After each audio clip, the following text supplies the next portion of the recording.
¿Por qué enfermamos? Programa en el que tratamos aspectos de todo lo que implica el bienestar social y humano, cuerpo, mente y espíritu.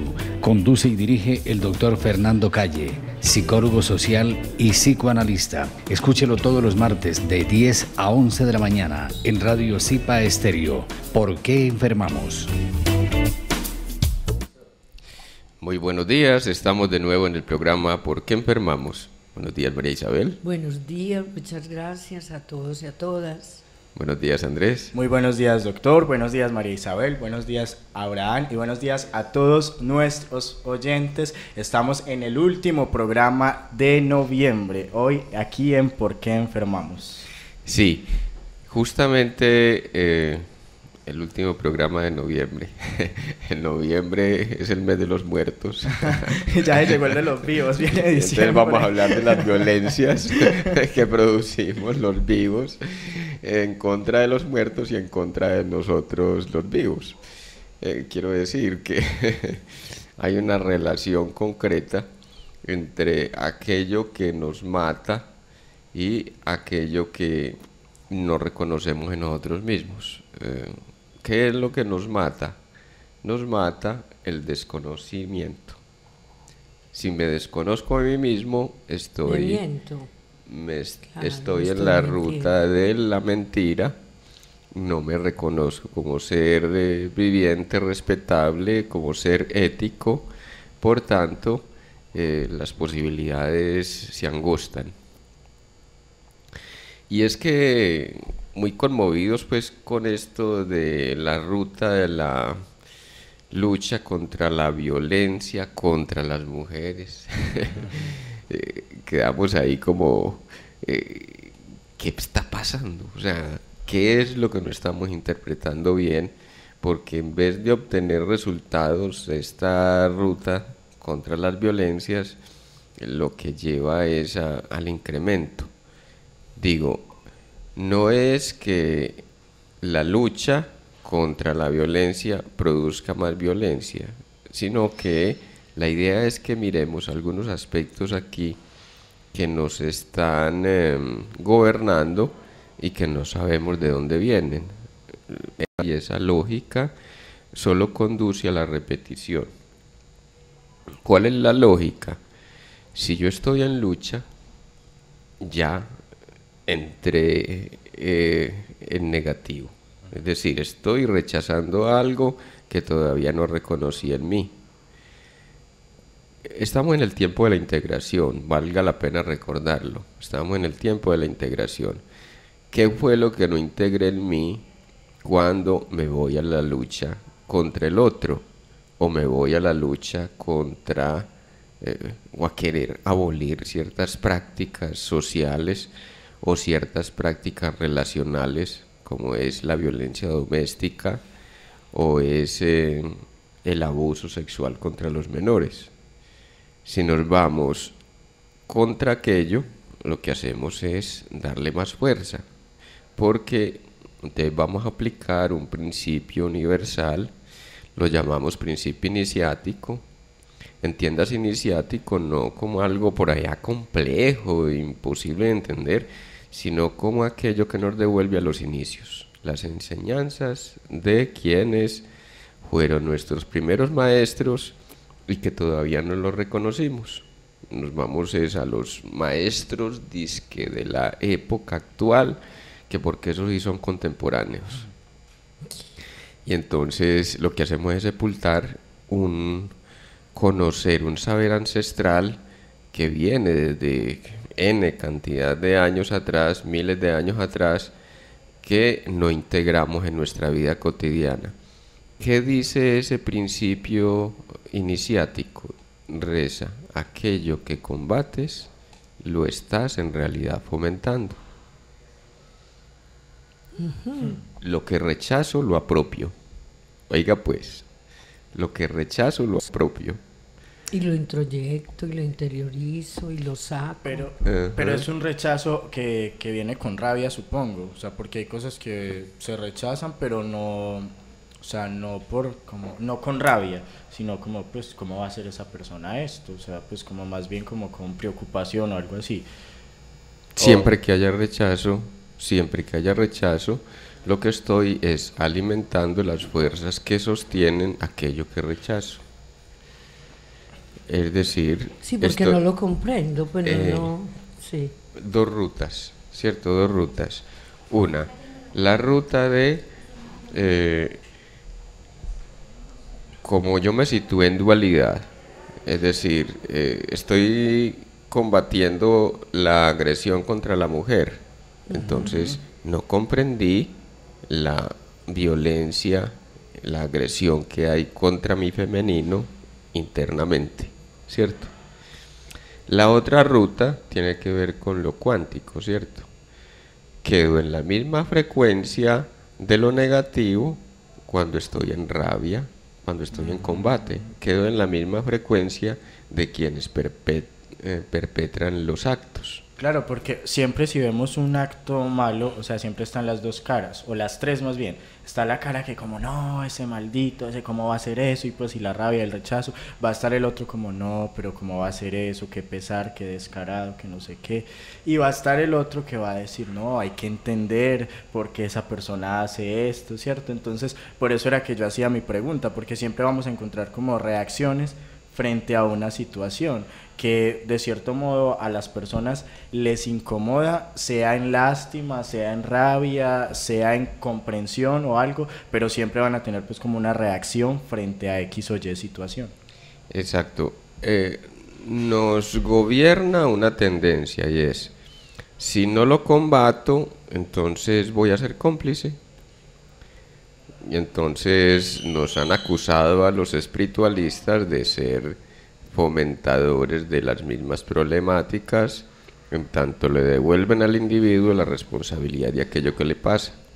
O Incluso, porque no se actúa.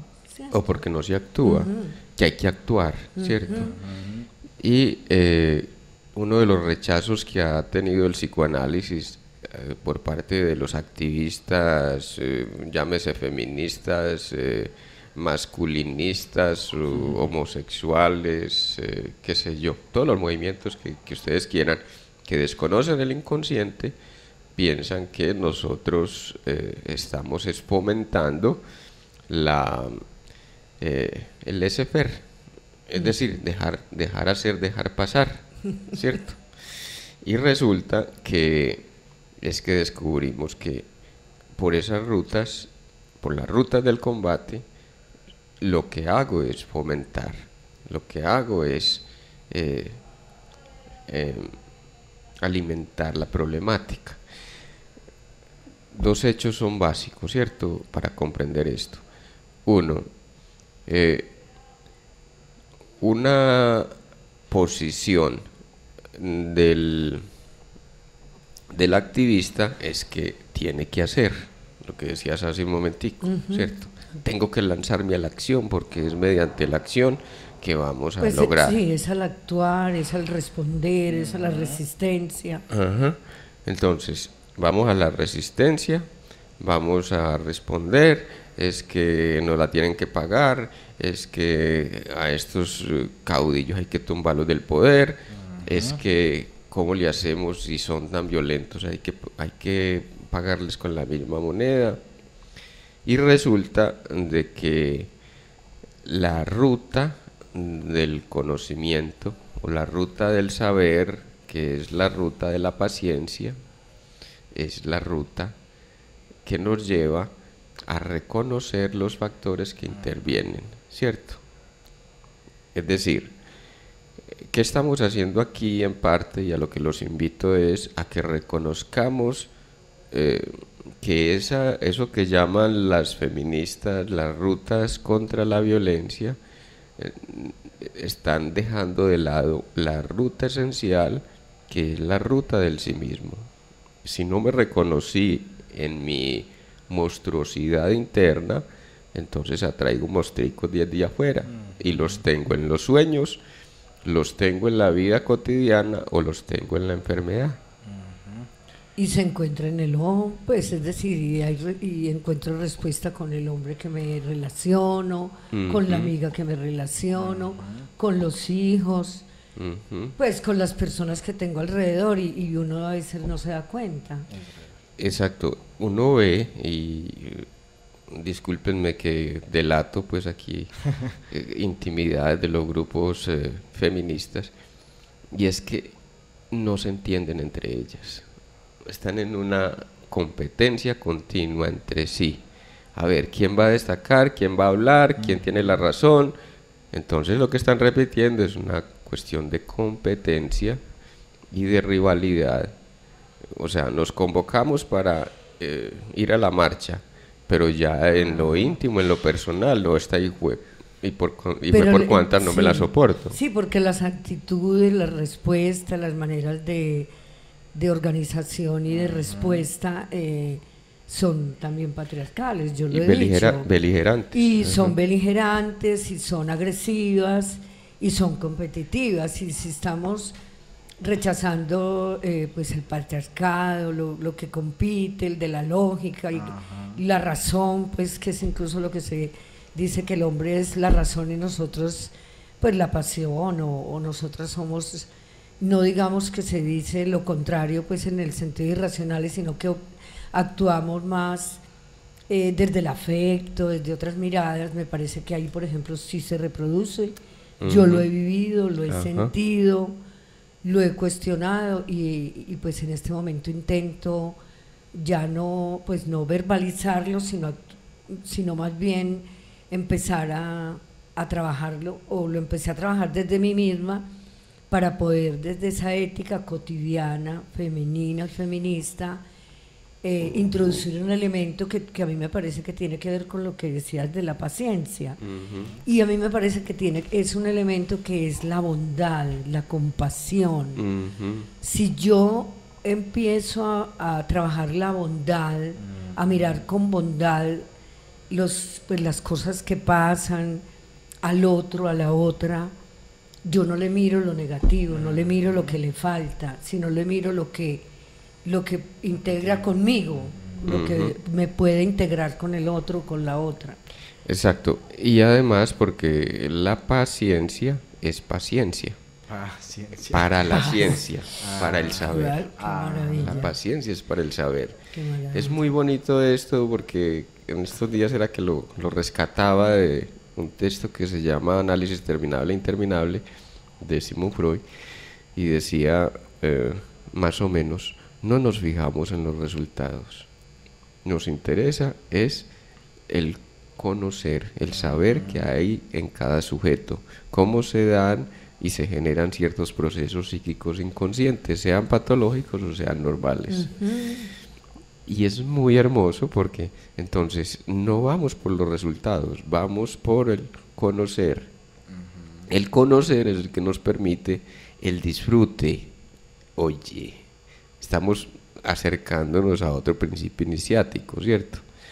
Incluso para mí el disfrute es más la alegría que la felicidad, pues la felicidad que nos venden. El disfrute que estoy obteniendo en cada cosa que hago. Estoy disfrutando lo que hago, estoy disfrutando aquí el momento de escuchar, el momento de integrar con otros conocimiento, de compartir, o estoy queriendo obtener unos resultados, como diríamos, no, es que en 6 meses tenemos que despertar la conciencia humana, es que si la conciencia humana no despierta esto se va al carajo, es que tenemos la prisa porque la tierra puede venirse en contra nuestra, qué sé yo. Pues ahí nos iríamos por los resultados, iríamos por el chantaje, por la vía de chantaje. Y aquí me parece que hemos utilizado siempre la premisa de entender, ¿cierto? ¿Cómo me ayudo a entender para comprender? Al comprender puedo transformar. Solo si comprendo, transformo. Volviendo entonces a esto que nos ocupa, es desde dónde ha habido una crítica con relación al espiritualismo o con relación al mismo psicoanálisis. No, que es que le devolvemos la responsabilidad al sujeto. y cuándo el sujeto va a asumir su propia responsabilidad. Una pregunta inicial. Luego, esperamos que todo se resuelva desde afuera para no hacer el trabajo propio. Sería muy fácil. Dar las formulitas y decirle, mire qué hace. Como diría Anthony de Melo, pretendo que me alfombre en el mundo para yo poder ir descalzo. Y no pisar las piedras. Y no comprarme los zapatos. Este fin de semana justo yo me sentí como en un dilema, como criticado, porque digamos el grupo pues de teatro al que pertenezco, la mayoría son mujeres, y entonces iban para la marcha y me dijeron, Andrés, ¿nos vas a acompañar a la marcha? Y yo dije, a mí realmente no me gustan las marchas, a mí no me gusta ningún tipo de marchas por nada, porque no lo veo para mí, pues para mí no lo veo como la forma de solucionar un problema. Para mí la forma de solucionar un problema es que el cambio empiece por mí, o sea, si es por, digamos, respetar los derechos de una mujer, es no maltratarla, es hacerle ver que ella puede ser importante, que también puede ser profesional, que también puede ejercer cargos políticos, o sea, para mí el cambio va más como desde mi actitud hacia si una mujer viene a algo, pero a mí pues como que esto de, no sé, las marchas yo lo veo como algo de queja, y a mí no me gusta ese sistema. Entonces yo les decía a ellas, yo tengo una percepción muy diferente de la vida y para mí no, o sea, eso no encaja en mi vida. Entonces me sentí como criticado porque era como en el sentido de, entonces si no vas a esa marcha es porque no apoyas a la mujer. Y yo sí apoyo a la mujer y de hecho la defiendo en muchos campos y en muchos aspectos, pero no me parece el camino para hacerlo. Yo respeto quienes lo ven como camino, pero no es el camino que yo veo. Sí, yendo a lo más profundo, ya me reconocí como mujer, ¿cierto? Yo me reconocí como mujer y entonces recupero la mujer que hay en mí y trabajo por el bienestar de la mujer desde lo que para mí implica esa interacción cotidiana, desde lo que cada uno podemos hacer y aportar en el campo cultural. Claro, porque incluso simbólicamente en las marchas nunca veíamos hombres o compañeros o los amigos, los hijos, los padres, bueno, y en este momento pues se han empezado a integrar y a estar y simbólicamente están, y me parece que están haciendo un trabajo en ese sentido, como de reconocerse desde lo femenino y de que son también responsables, pero también pueden ser cómplices en el caso contrario. Pero eso es como, es decir, es más de fondo, porque eso es como la forma. Y porque lo que estamos hablando aquí es cómo podemos transformar pues como esa mirada de la no violencia. Yo creo que yo lo pensaba y lo he venido pensando, que incluso a partir del mismo lenguaje de la palabra, es que cuando ya decimos no estamos negando, es decir, desde la psicolingüística, neurolingüística, la manera incluso de invitar al otro a la no agresión, creo que es no agredirme y pues no agredir incluso ni, pues con palabras, las palabras como eso, pues que ser impecable con las palabras, eso es de lo más difícil que hay. No tomarnos nada personal, es decir, cuando incluso cuando estoy diciendo eso estaba pensando en que yo había optado por no ver noticias, pero últimamente pues las he vuelto a mirar, pero tratando de tener una mirada pues un poco más crítica y adentrarme en lo que está pasando en la ciudad diariamente, que es lo mismo, es un círculo vicioso contra, pues a nivel de la agresión, del dolor, de la muerte, de los homicidios, de los asesinatos, de los robos, y todo es el mismo círculo. Y que tiene que ver, pues que lo hablábamos la semana pasada, del concepto de seguridad, que no es la seguridad humana, sino la seguridad represiva, la seguridad en contra de, pero quería como llegar al punto de cómo estamos, pues, es decir, haciendo la ley,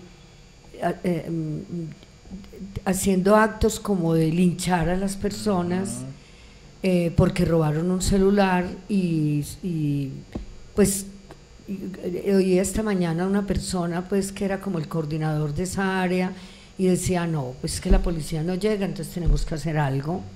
Y entonces de quemarles las motos porque que entonces se les quita la herramienta de trabajo. Pues parece ser muy lógico, pero a mí me parece que es agresión sobre agresión, es diente por diente, ojo por ojo, sabiendo que pues también me leía yo como el amados los unos a los otros, que es desde la posición crística que hablábamos la semana pasada y que me parece que hay que volver a ella. Y hay que volver a ella es desde el amor, como bondadosamente y con paciencia, como lo plantea el doctor Fernando, hacemos más o miramos que la situación la aportamos desde de todos y de una manera, desde sí mismos y de manera espiritual. Sí, tengo que aclarar que en el campo personal he sido un defensor de los movimientos sociales, pero aquí lo que estamos es interrogando sobre las prácticas, ¿cierto? Una de las prácticas es desconocerme yo, ocultarme de mí mismo, yéndome a la marcha para no reconocerme y pensar y echarle la culpa al otro, al sistema, a la organización, a la forma de ser cultural, la falta de educación, qué sé yo. Siempre tendré una excusa para escapar de mí mismo. Esa es una parte pues que me parece gravísima. La otra parte que nos parece gravísima son los procedimientos, ¿cierto? Si nos vamos a la violencia, lo que estamos es aupando, sosteniendo el mismo sistema de opresión que halló el sistema estatal, la forma de organización social, para reproducir sistemas inequitativos. No lo digo yo, lo dice el doctor Tobón, un politólogo de la Universidad de Antioquia, lo dice abiertamente. El sistema de violencias es un sistema de sometimiento de la mayoría de la población para aprovechar y poder seguir explotando a las oligarquías a la mayoría de la población. Es entonces, provocada, pues, abiertamente, y es eso provocada, está comprobado. Y el sistema está hecho para eso. Vayan ustedes al sistema de justicia, vayan ustedes al sistema policíaco, vayan ustedes al mismo sistema económico. Es que no, ¿para qué hablar aquí de el 50% de la economía está en manos del 1% de la población nacional? O sea, el 1% tiene la mitad de los bienes económicos en el país. Eso no es violencia. Pues, pero, ¿qué pasa? Todo gira en torno a unos finqueros que se tomaron el Estado, finqueros digo, porque sí, manejan gamonales que manejan el Estado a su antojo. De caballo y sombrero. Entonces, aquí no es que vayamos pues como a irnos contra ese sistema, sino cómo lo neutralizamos, ¿cierto? La posición más sabia es cómo neutralizar. ¿Desde dónde lo neutralizo? Desde el momento en que yo dejo de ser víctima y verdugo. ¿Sí? Es decir, cuando yo ya no me sitúo ni como víctima ni como verdugo, ya integré la víctima y el verdugo que hay en mí y me enteré de que puedo canalizar la energía de manera más adecuada. Dejo de combatir a los verdugos o dejo de compadecerme de la víctima o dejar de ser víctima. Qué pena con las víctimas, en este país somos muchos aspectos, pero he sido víctima en muchos aspectos, pero no me declaro víctima, ni me identifico con el papel de víctima, porque me di cuenta que en lo personal fue darme cuenta que lo que viví lo necesitaba para poder entender muchas cosas que no entendía de otra manera. Fue a punta de garrote, a punta de abuso sexual, a punta de, ¿cómo se dice?, marginalidades, que me enteré de que era el primer promotor de mis propias violencias. Entonces entramos ahí ya con otra orientación, cómo canalizar esas energías para, porque es que una cosa sí nos desgasta demasiado, ¿cierto? En doble sentido. Si estamos en combate contra, entonces voy a combatir el verdugo que hay en mí y a declararme alma transparente, alma santificada, ¿cierto? No, yo hacerle daño a alguien, no. Si yo recojo cada 8 días las limosnas en la iglesia para los pobres, y resulta de que esa es una reacción, es una manera de esconder nuestra propia... De evadir. De esconder nuestra propia... Miseria, nuestra propia condición de verdugos. Entonces, miren ustedes, la represión nos lleva a la enfermedad física, a la reproducción de formas de violencia en el sentido de lo económico, en el sentido de la violencia física, en el sentido de los accidentes y obviamente pues la enfermedad contra mí mismo, ¿cierto? Si estoy reprimiendo mi propia agresividad, o sea, si no reconocí mi propia destructividad, la voy a estar inoculando desde adentro, en mi propio tuétano. ¿Sí? claro. Resulta que si le sumo negación, a esa represión le sumo negación, entonces ya voy a estar reprimiendo en mí la agresividad, pero voy a estar viendo es afuera la agresividad y voy a estar atento por dónde es que va a surgir, dónde es que surge, de qué manera brota, y estoy muy avisado con relación a las maneras como brota en el mundo exterior, cómo se reproduce en el mundo exterior, pero no me aviso con relación a lo que en mí está aupando y está promoviendo esas violencias, esas agresividades. Claro, sí, y estaba pensando en un ejercicio que hemos hecho varias veces pues en algunos grupos, haciendo conciencia como de esa situación que está planteando el doctor Fernando. Es muy simbólico, pero es interesante porque precisamente como empezar a hacer conciencia de esa agresión o de esa situación que estoy viviendo con X o Y, o desde mí mismo, y por qué yo me siento agredido o me siento víctima, o que realmente soy víctima de algo y por qué.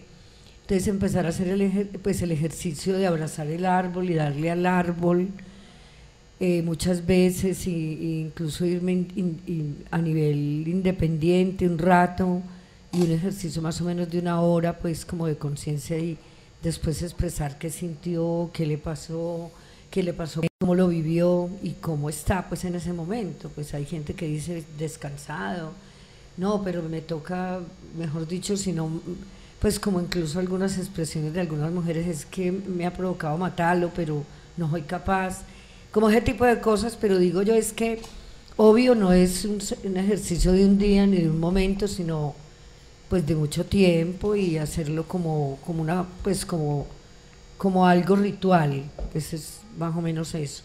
Pero y también escribir como esas situaciones que nos agobian y que tenemos adentro y no hemos sido capaces de verbalizarlas y decirlas y llevarlas al fuego. Entonces con el fuego pues como sublimarlas, o permitir que ese fuego limpie, ayude y sane.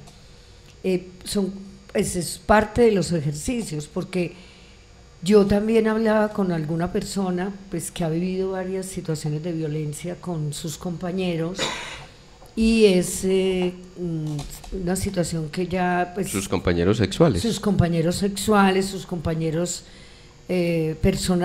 pues que fueron sus esposos, sus maridos, con uno de ellos incluso tuvo 2 hijos, una hija y un hijo, y siempre ella cuenta que le pasa lo mismo. Es que ese tipo me salió malo, ese tipo me salió violador, ese tipo me salió tal cosa. Entonces cuenta, en este momento está con el cuarto y vuelve y repite la historia. Ajá. Y vuelve a ella y le pasa lo mismo, y entonces siempre dice, es que me encontré con el que no era, y es que yo me enamoré pero no me di cuenta, y me pegaba y no sé qué. Y ella vive pues en otra parte, en otro país, y entonces lo tuve que demandar ante el Estado, y que afortunadamente el Estado allá pues les da muy duro y lo sacaron del país porque tampoco era de ese país. Bueno, pero quiero contar estas situaciones porque ella misma, y desde mi punto de vista, porque es una persona muy cercana, pues que la conozco desde niña, lo ha buscado pues de alguna manera, y entonces no ha sido consciente ni se ha trabajado a sí misma pues para salir de ese cuento, de ese rollo, de esa situación, hacer conciencia y reconocer que ella misma ha sido la que ha buscado la agresión, pero que ella misma se agrede porque le gusta que la agreden. Pues yo pues hasta ahí pues como que he podido, en el sentido de que tal vez otras cosas no se las he declarado mucho porque tengo un vínculo muy cercano, y pues no debo ser la terapeuta, por decirlo de alguna manera, pero sí en esta semana, y voy a aprovechar el programa porque me parece que pues podríamos hacer un programa y contarles de qué se trata, y es que la invité a que comprara, o que yo iba a ver si se lo mandaba. Se llama el huevo de obsidiana. El huevo de obsidiana es un huevito. El huevo se llama, sí, el huevo de obsidiana. Sí, es que no te escuché bien. Ay, bueno, es un huevito de la piedra de obsidiana. Es una piedra transparente, espejo, y que no la podemos introducir en nuestra vagina. La primera vez que la vamos a utilizar, ese huevito se pone en la luna, ojalá la luna nueva, de un día para otro, para que se limpie, y ya a partir de eso empezarlo a usar. Se usa cuando no hay luna, es decir, no se menstrua. El tiempo ideal pues es cuando las mujeres hemos dejado la luna hace mucho rato, pero en las mujeres jóvenes, pues desde las mujeres jóvenes lo pueden hacer, y ese huevo nos ayuda porque resulta que la parte del útero de nuestra vagina es la parte más sensible nuestra, pero también que es donde se recogen todas nuestras afecciones, emociones, sentimientos, nuestra sexualidad. Se nos devuelve como la película, empezamos a soñar y a entender muchas cosas que no habíamos entendido antes, y que incluso ese huevo es el huevo psicoanalista, por decirle un nombre, porque no necesitamos que alguien nos lo diga, que lo veamos, sino que nosotras mismas al otro día, cuando nos levantemos, escribir qué sentimos, qué soñamos, qué vimos. Y lo obvio, pues les voy a contar, pues nos revuelca, nos manda. Tiene que ser así, para que sea efectivo. De esa manera, exacto. Tiene que ser efectivo. O sea, sana a largo plazo. Podemos demorar en ese proceso. Muchas mujeres pues demoramos 2, 3, 5 años, 2 años, depende, como digamos, como de la conciencia y como del proceso personal que ha llevado. Entonces, pues yo las invito y puedo mandar incluso la información de cómo se consigue, dónde. Es un huevito que se consigue en México, y le fui a contar al doctor Fernando y a mí se me olvidó, porque es una piedra de México. Es lo máximo. Podemos hacer unos talleres con el huevo de obsidiana, porque pues es la primera información que les doy, pues nos demoraríamos todo el programa, pero pueden buscar en el Face o en el la información, qué significa, qué es, pero yo con muchísimo gusto les puedo dar ya mismo el informe de Hijo de Pacha, Festiarte, que es nuestra página web de la fundación, y desde ahí, desde todo el trabajo que hacemos con Siembra, se da la información de luego de Obsidiana. Qué bonito.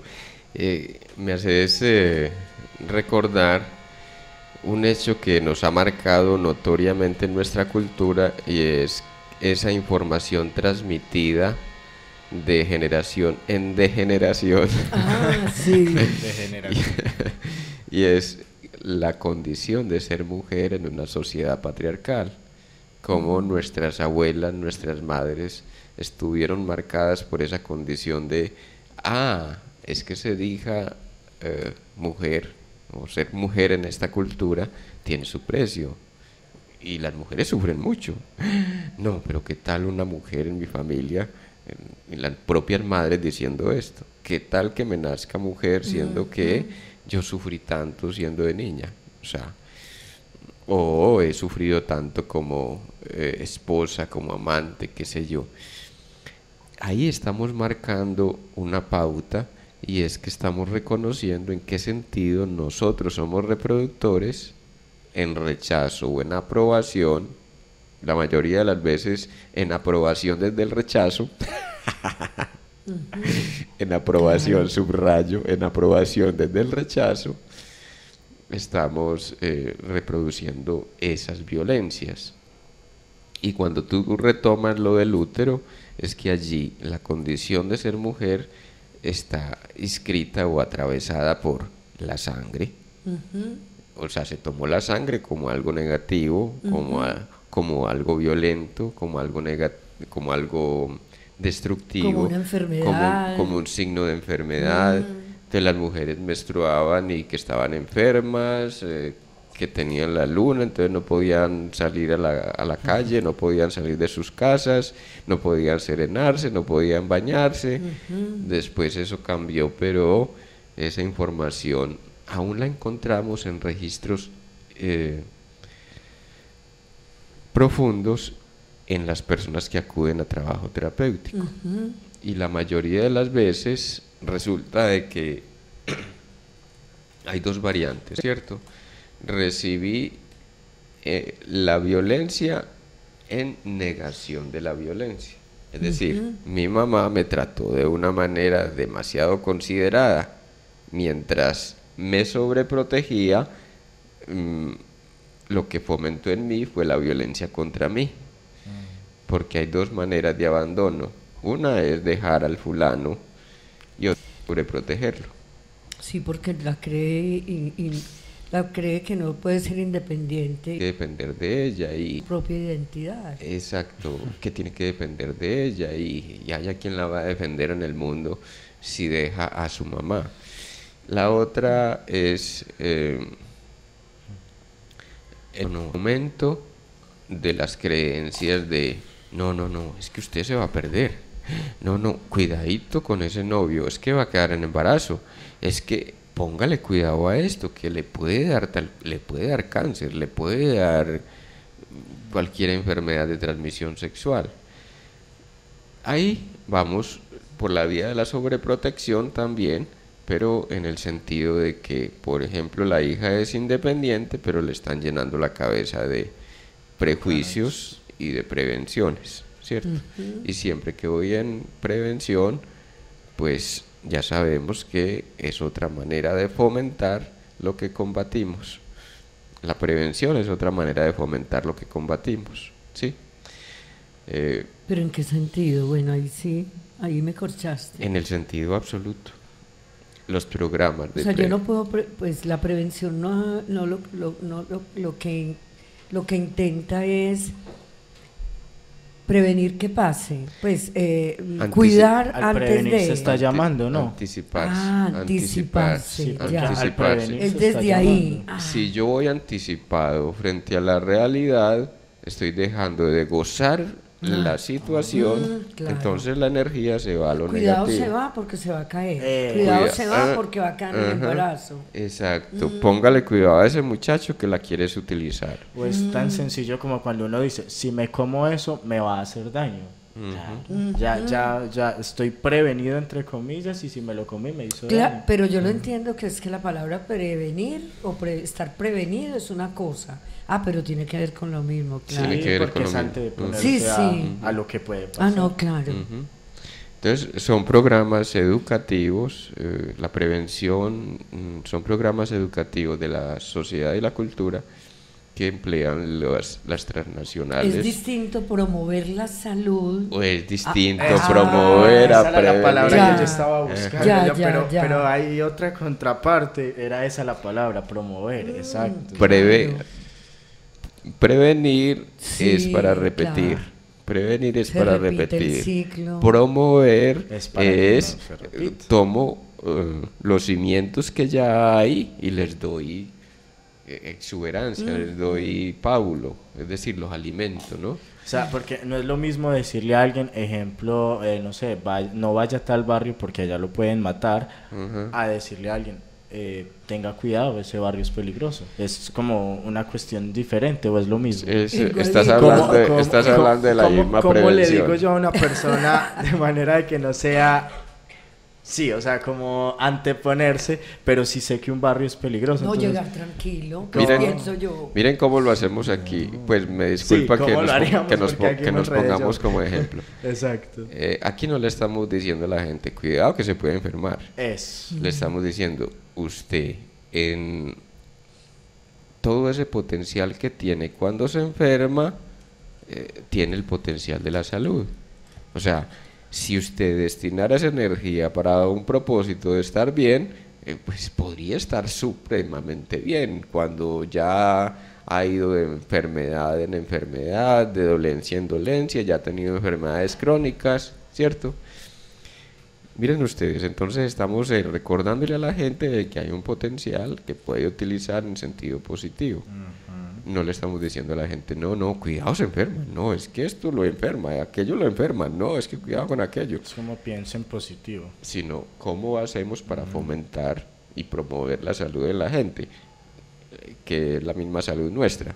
Entonces, vamos por el potencial que hay en cada uno. ¿Dónde lo encuentro? En la caja de Pandora que ya soy. ¿Cuál es la caja de Pandora? Ese saber que creí que no valía un rábano porque me enseñaron que lo que vale es la información que viene de afuera, no la que viene de adentro. ¿Sí la pillan? Sí. Entonces no le estamos, vuelvo con el asunto, no se trata de estar advirtiéndole a la gente sobre los peligros, sino es... si le pasa, es porque de alguna manera usted es responsable. Miren cómo promovemos ahí. ¿Dónde está mi responsabilidad cuando me metí al barrio? A fulano no le pasó, pero a mí me pasó. ¿Dónde está mi responsabilidad cuando yo caí en un secuestro? ¿Dónde está mi responsabilidad cuando yo me resbalé en la cáscara de banano que yo mismo tiré? Eso, porque es justamente también lo que decía María Isabel ahorita, como del disfrute, que muchas veces nos negamos a disfrutar cosas por lo de afuera. Ejemplo, cuando yo iba a montar en avión, yo tenía el susto por la tragedia de Chapecoense, por todo lo que uno había escuchado, pero yo decía, no, pero si yo no venzo ese miedo, entonces no voy a poder ir al lugar que quiero ir, ¿cierto? Entonces yo no, o sea, tienes que pensar, es como concentrarte, no, yo voy a cumplir un sueño, a disfrutar, a esto, y entonces ahí es que te lanzas también al ruedo, porque obviamente si te dejas de todo lo de afuera, pues muchas veces no vas a hacer lo que realmente quieres hacer. Y eso es difícil porque nos manipula, nos maneja la emoción. Y es, tengo miedo. El miedo es, puede pasar algo, ¿cierto? Me puedo morir, me van a llevar por delante, me van a robar, etc. Y en cambio, si lo suelto, digo, si me pasa, es porque lo necesito para poder crecer. O también... Entonces ya el miedo se libera, entonces ya no estoy irradiando adrenalina y todas las feromonas que produce esa sensación adrenalinoide en el cuerpo. ¿Por qué? Porque ya no estoy en miedo, por lo tanto los demás no van a oler el miedo que yo llevo. Exacto. ¿Se entiende? O Sí, sea, porque lo sí. que más atrae es eso que yo estoy irradiando en la frecuencia del miedo. A mí me pasó pues una vez estaba pequeña y le tenía pánico a los perros, a todos, grandes, pequeños, chiquitos, Cualquier perro. los que fueran. Pasé al lado de un perro y claro, sintió el pánico, pues era y me mordió. La señora aterrada porque dice que primera vez que mordía. Ah, Yo a partir de eso entendí que yo tenía que dejar el miedo, pues a los perros. Y yo ya paso al lado, pues entendí, pero claro, pues tenía que sufrir, digo, o entenderlo con una ejemplo. agresión de mí misma, porque entendí que pues que los perros pues son tranquilos, pues que puedo pasar al lado de un perro y no pasarme nada, pero liberé el miedo, pues que es lo importante ahí. sí, y ahorita decías algo muy importante. Las personas creen que es que nosotros hablamos aquí con mucha facilidad. Y eso que decías del huevo de obsidiana es para recordarle a la gente de que no, si no lo sudo, si no lo sufro, si no lo lloro, si no lo palpito, no lo respiro, ¿cómo lo voy a superar? Entonces, lo que tiene miedo la mayoría de la gente es a confrontarse con el dolor de la pérdida, el dolor del extravío, el dolor de la culpa, el dolor de... ¿cierto? Entonces mejor lo dejo por allá dormido, pero sigo en la misma actitud, creyendo que la realidad me puede realizar mi sueño, porque yo voy a ser tan de buenas que voy a rezar un Padre Nuestro para que me acompañe la Virgen del Carmen, y resulto haciendo, discúlpenme, de mi vida un estropicio porque derivé hacia afuera la capacidad transformadora que me daba el entender, el comprender, desde la paciencia. Paciencia es saber. O sea, el paciente es sabio, pero no es que sea sabio de por sí, sino que lo hace sabio es aquello que deriva de su capacidad de enfrentar la realidad, porque sabe que lo que viene de por medio es una mayor ampliación de la conciencia. Pues es como lo que elabora, lo que trabaja para sí mismo. Un hombre iluminado, o sea, iluminado. Y como un hombre iluminado, o sea, iluminado. Y entonces arriba pues estaba como abierto, ¿cierto? Y entonces empezaba a echarse cosas. Entonces empezaba a echarse dolor, culpa, rabia, todo eso. Y entonces se fue apagando. Y yo me quedé impresionado cómo eso pasaba. Entonces cuando de un momento a otro ya estaba negro y ya se estaba como derritiendo, o sea, como derritiendo de todo lo que había permitido que entrara en él. Y entonces como que él en medio de estarse derritiendo como que aterrizó y empezaron a salir las cosas, empezaron a salir y pum, volvió a ser así, luminoso. Entonces es muy como con lo que nos está diciendo el doctor. Yo me quedaba como, sí, o sea, porque mira cómo dejas entrar tantas cosas que te apagan y luego cómo las puedes sacar. Sí.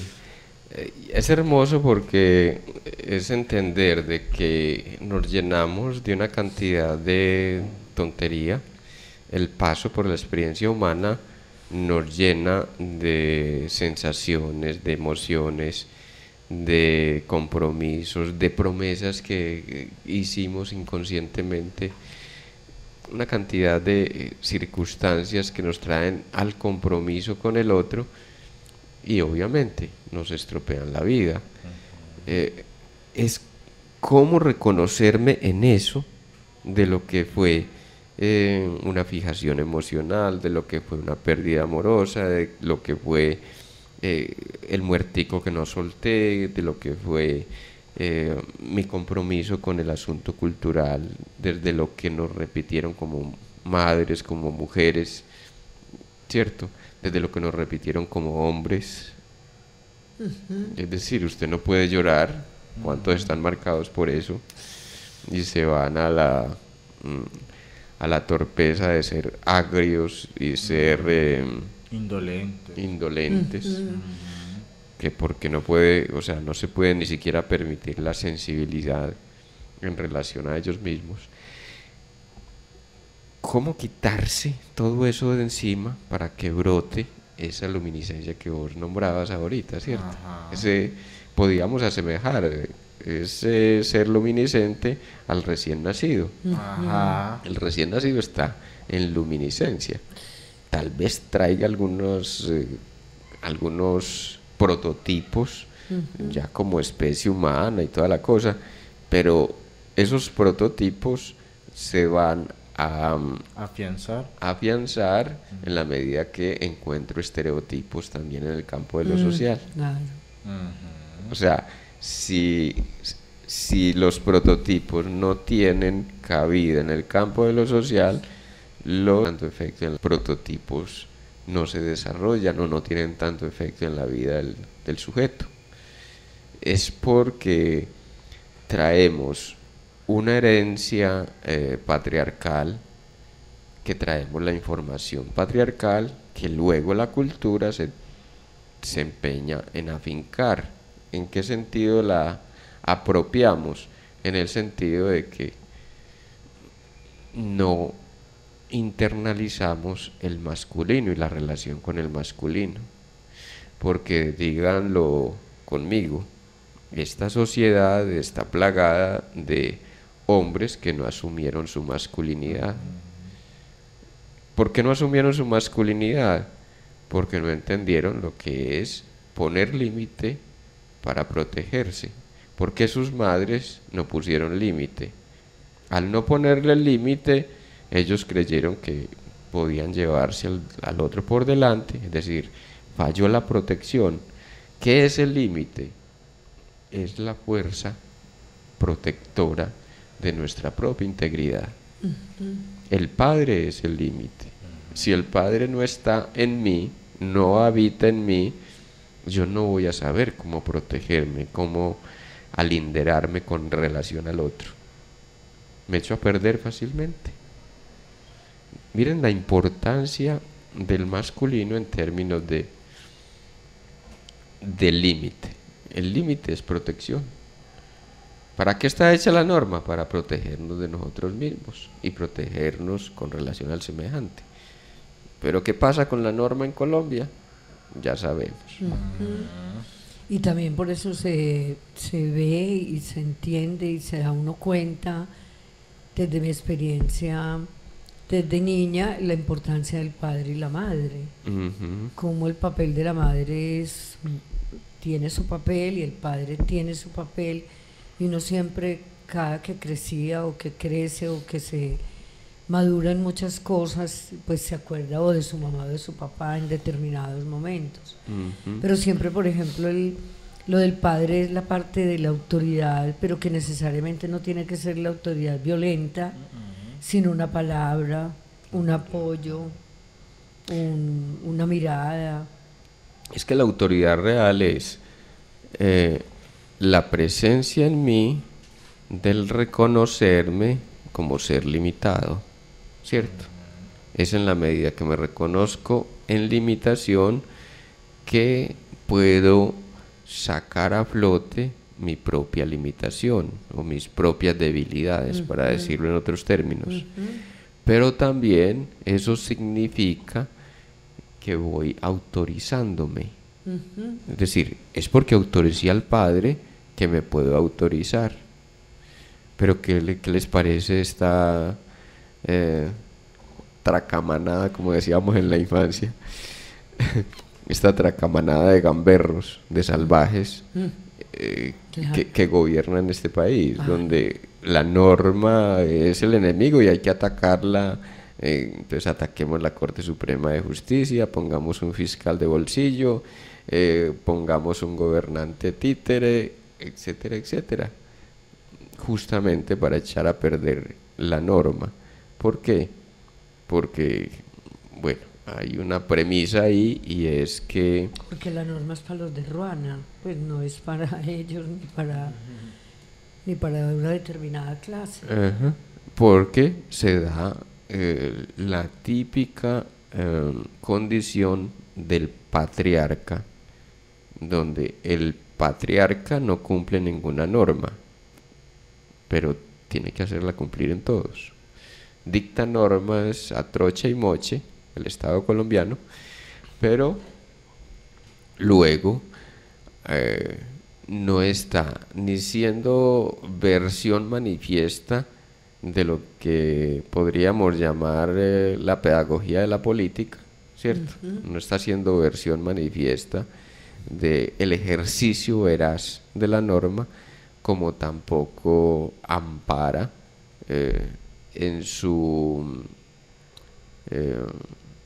dinámica institucional la normatividad. Es que con esto que han estado mencionando, es muy sencillo decir que la formación de los seres humanos viene mucho también como desde padre y madre. ¿Y qué pasa? Si en el futuro notamos o vemos malas conductas, sean en el hombre o en la mujer, si uno analiza o va a esculcar, es la ausencia de uno de los dos, o sea, la ausencia en el papel que debe haber cumplido padre o madre en la vida de esa persona, porque obviamente esto directamente o indirectamente siempre va a afectar pues como la vida del ser humano.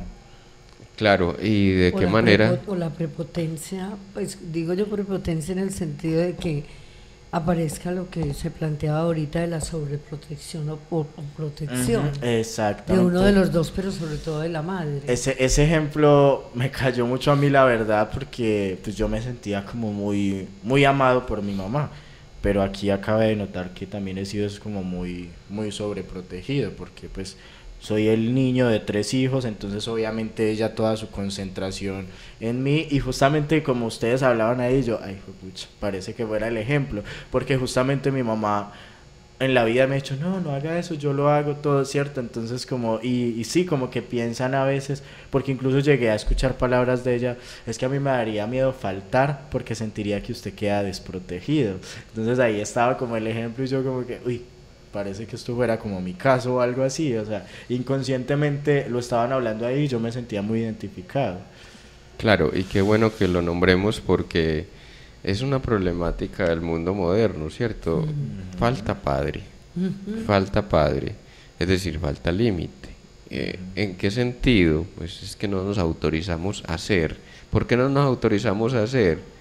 Porque estamos reprimiendo la rabia con el papá, que fue muy exigente, fue muy agresivo, o estamos reprimiendo la rabia con nuestro mundo interno, porque al autorizarnos nos tendríamos que saltar una autoridad que no fue manifiesta. Es decir, no nos pusieron límite y nosotros creemos que estaríamos saltando un límite cuando nos damos la propia autorización. Es decir, si lo ejerzo por mi propia mano, ya estaría ilegitimado. Es decir, porque no reconocí al padre. Ajá. A ver, quiero aclarar ahí antes de cerrar esto que es tan importante. Aclarar que hay 3 maneras de negar al padre, ¿cierto? Una, Dijiste de negar. de negar, De negar, sí. sí. de negar al padre. Me voy a seguir al líder, al caudillo.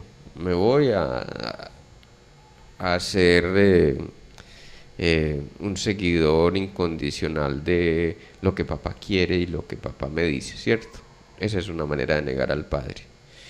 Otra manera de negar al padre, no reconozco en él ninguna autoridad, porque mi mamá siempre me dijo que ese era un pendejo, era un bobo ahí, ese no me acompañó sino para embarazarla. Ese es el único acompañamiento que he tenido de él. Entonces mi papá no tiene posibilidad alguna de subsistir a través mío. Es otra manera de negar al padre. Y la tercera forma de negar al padre es asumirme como autoridad absoluta. Yo tengo la norma, yo tengo el poder y a mí se me subordinan, o los mato o los mando a acribillar, como hace el Estado con los movimientos ciudadanos y con los líderes sociales.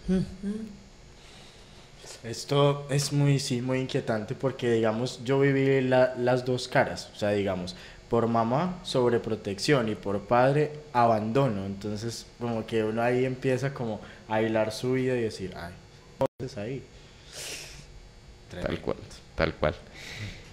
Qué bueno, y entonces lo que nos permite el psicoanálisis es descubrir esos cimientos, esas bases estructurales, esas bases estructurales que le dan soporte a nuestra personalidad y, por qué no decirlo, a nuestra enfermedad, a nuestras dificultades, a nuestras carencias.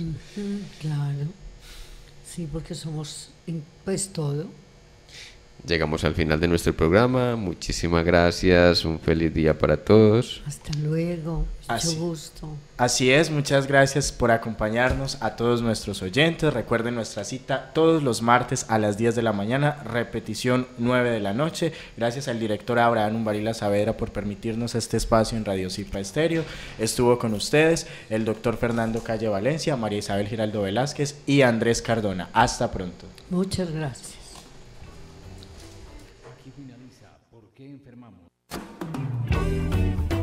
Aquí finaliza ¿Por qué enfermamos? Con el doctor Fernando Calle Valencia, programa en el que tratamos aspectos de todo lo que implica el bienestar social y humano, cuerpo, mente y espíritu. Escúchelo todos los martes de 10 a 11 de la mañana en Radio Zipa Estéreo. ¿Por qué enfermamos?